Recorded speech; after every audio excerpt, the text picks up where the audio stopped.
দেবো না, এরপরে মিসাইল খাওয়াবো। বাংলাদেশ কি চাল ডাল তেল নুন আটা এই সমস্ত কিছু বাংলাদেশ কি ভারতের থেকে পেতে চায় না মিসাইল পেতে চায়? ছবিগুলো দেখাচ্ছি, দীপাবলির ছবি।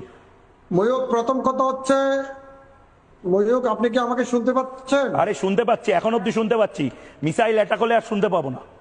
পাকিস্তানের দালালি বেশি করবেন না। ময়ূক, ভারত এবং ময়ূক, আপনি আমাকে কথা বলার জন্য সুযোগ দিবেন। ভারত এবং পাকিস্তানের মধ্যকার যে যুদ্ধ হচ্ছে, সে যুদ্ধের একমাত্র ইন্ধনদাতা হচ্ছে আপনি, এবং আপনার নামে ভারতীয় আইনে মামলা করা দরকার। আমি আরেকটি বিষয়টা হচ্ছে, আপনি কি আসলে হিন্দু না মুসলিম না খ্রিস্টান? আমি ভারতীয়। আমি ভারতীয়। আমি ভারতীয়। চিকিৎসার মাধ্যমে তারিকুল ইসলাম, আপনি যদি শুনুন শুনুন, আমি ভারতীয়। তাহলে আজকে আর শুনুন, পাকিস্তানের বিরুদ্ধে লড়াইটা হিন্দু বা মুসলিমদের লড়াই নয়।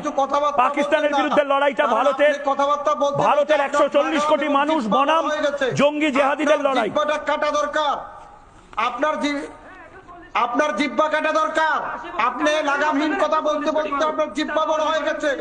আপনি প্রতিদিন বলে যাবেন, আমরা টক শোতে এসে শুনে যাব। আপনারা পাকিস্তানিদের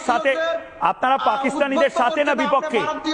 বাংলাদেশের এত মানুষ পাকিস্তান জিন্দাবাদ বলছে কেন? তারিকুল ইসলাম ভুঁইয়া, তারিকুল ইসলাম, আরে শুনুন না, আরে শুনুন না, আরে চাল ডাল দিচ্ছি তো। আচ্ছা আচ্ছা, ক্যাডবেরিও দেবো। আরে শুনুন না, মাতৃভূমির দিকে যদি কেউ চোখ তোলে তাকায়, কি বলছে? টুকটাক টুকটাক করছে। মুসলমান আমরা ঐক্যবদ্ধভাবে শুনুন শুনুন, কথাটা শুনুন। হয়ে গেছে, হয়ে গেছে, পেট গরম হয়েছে। শান্ত হন, শান্ত হন, শান্ত হন, শান্ত হন, শান্ত হন, শান্ত হন। একমাত্র মূল নায়ক বাংলাদেশে